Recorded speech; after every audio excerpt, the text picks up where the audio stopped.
आखिर गरुड़ कैसे बने श्रीहरि विष्णु भगवान के वाहन। यह बात तो सब जानते हैं कि भगवान विष्णु का वाहन गरुड़ है, लेकिन क्या किसी को ये बात मालूम है कि कैसे गरुड़ भगवान का वाहन बना?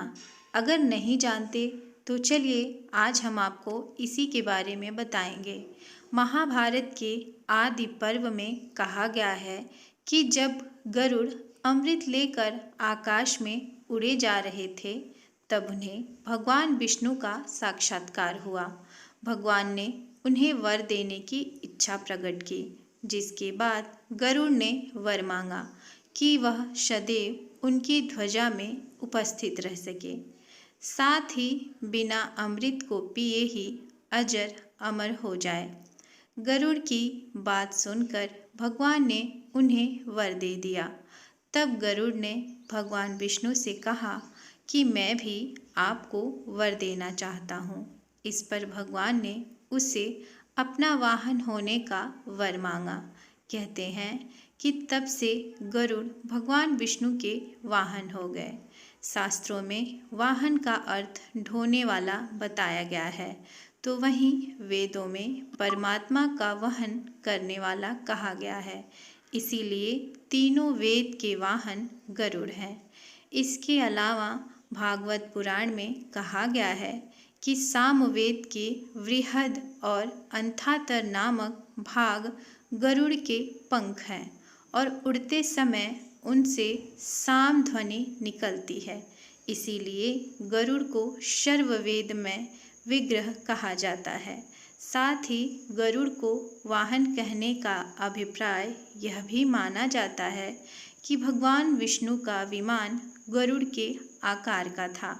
विमान पर लहराती ध्वजा पर तो गरुड़ का अंकित होना माना ही गया है।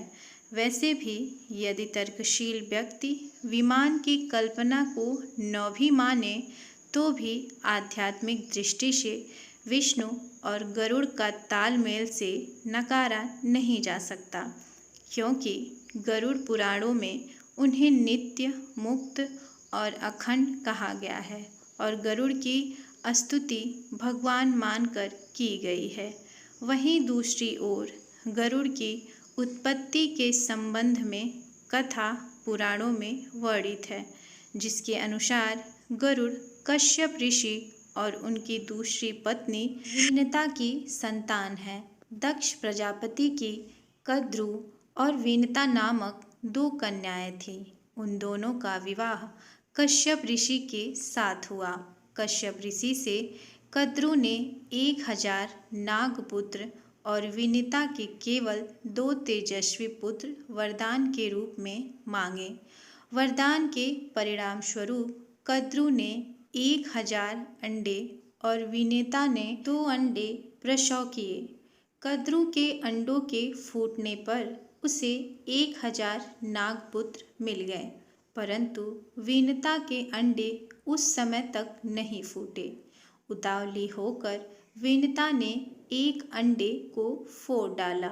उसमें से निकलने वाले बच्चे का ऊपर अंग पूर्ण हो चुका था, किंतु नीचे के अंग नहीं बन पाए थे।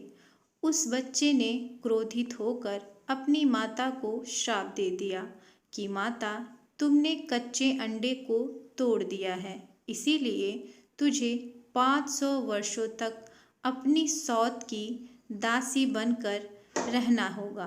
ध्यान रहे, दूसरे अंडे को अपने से फूटने देना।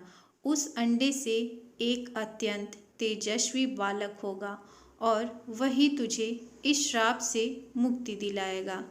इतना कहकर अरुण नामक वह बालक आकाश में उड़ गया और सूर्य के रथ का सारथी बन गया। समय आने पर वीनता के दूसरे अंडे से महातेजस्वी गरुड़ की उत्पत्ति हुई। तो इसी के साथ ये कहानी समाप्त होती है। आशा करती हूँ कि आपको ये जानकारी पसंद आई होगी। अगर पसंद आई है तो कृपया वीडियो को लाइक और चैनल को सब्सक्राइब करें और इसे अपने फैमिली और फ्रेंड के साथ भी शेयर करें। तो फिर कल मिलते हैं किसी और नई कहानी और जानकारी के साथ। तब तक के लिए नमस्कार। जय माता दी।